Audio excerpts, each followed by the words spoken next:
Hello, everyone. I'm Reverend Richard Miner. I'm here at One Spirit Learning Alliance in New York City, and it is my great pleasure today to be here with Amy Cunningham.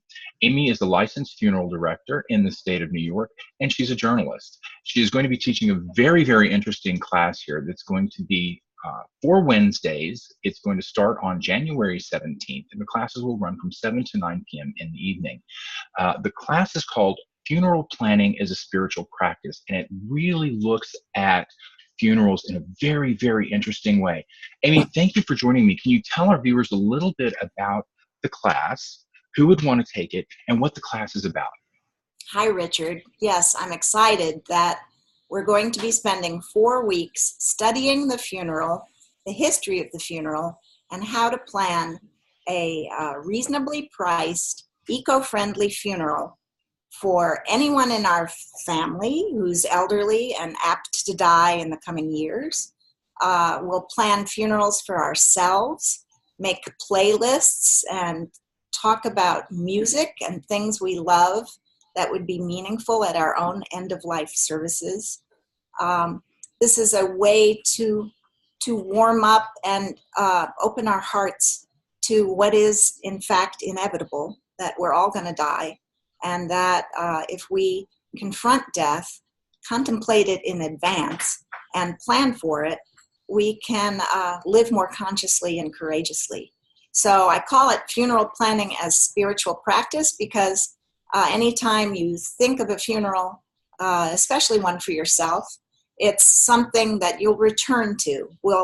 I'm hoping that everyone who takes the course will leave with a definitive, written out funeral plan for themselves that will include how they want their bodies cared for after their deaths. What are bodies for? What's the meaning of a viewing? Do we want to be left alone in the event of our deaths in a hospital setting or in a home in the care of hospice? What do we want to transpire in the moments before our deaths and afterwards?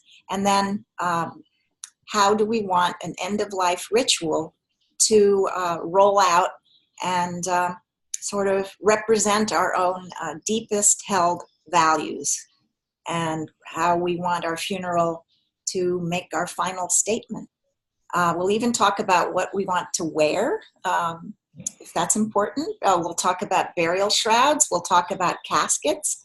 We'll talk about green burial. We'll also discuss the history of cremation. So there's a lot of content. 4 weeks is a nice amount of time to cover all this. And I feel like basically the course is for anyone, but I want to make a particular call out to celebrants, men and women who perhaps have been happily performing weddings for marrying couples, to contemplate funeral celebrancy. As the baby boom ages, we're going to see the number of funerals increase. So I'm calling out in particular to celebrants who want to be able to preside at funerals and do well with other families in their planning.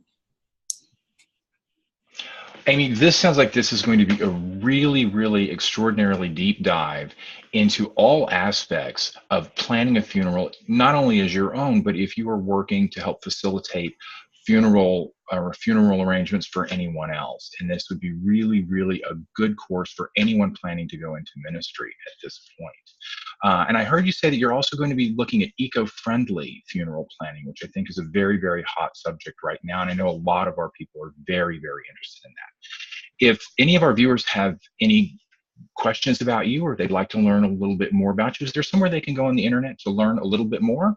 Well, that's nice of you to ask. I have two websites I'm very proud of. One is called Inspired Funeral. I've co-written this with a fabulous Seattle area funeral celebrant named Katie Ann Unilisi. And it has ceremony templates that we'll review in the course. I'm going to use the website in the course to show everyone the basic structure of classic funerals, how to adapt it, how to modify it, where to put the music, how to contemplate the whole thing, in terms of what happens day by day.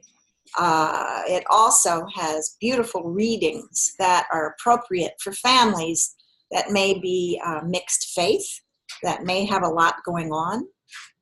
Inevitably in Brooklyn, when I sit down with a family these days to plan a funeral, someone's Jewish, someone's a lapsed Catholic, someone's a Buddhist and doing yoga, and they come to the table feeling in disarray.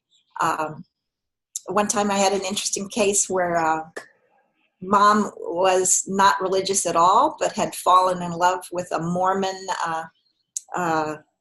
chaplain at the nursing home, and the family really didn't know what to do in terms of cobbling together a good service for her. So we'll talk about the family today and what the needs are, and our own families, and the good and maybe not so good funerals we ourselves have attended. Marvelous. Well, we are very much looking forward to having you here at One Spirit Learning Alliance in New York. If you have any questions about One Spirit, or if you have any questions about the class, you can also look on our website, which is onespiritinterfaith.org. It's all one word. You'll also be able to register for the class. The class will be available both in person and via webinar. So, Amy, thank you so very much for joining me and taking the time to do this interview. I will look forward to seeing you at One Spirit. Thank you. We're going to build community and actually have a lot of fun. Thank you so much.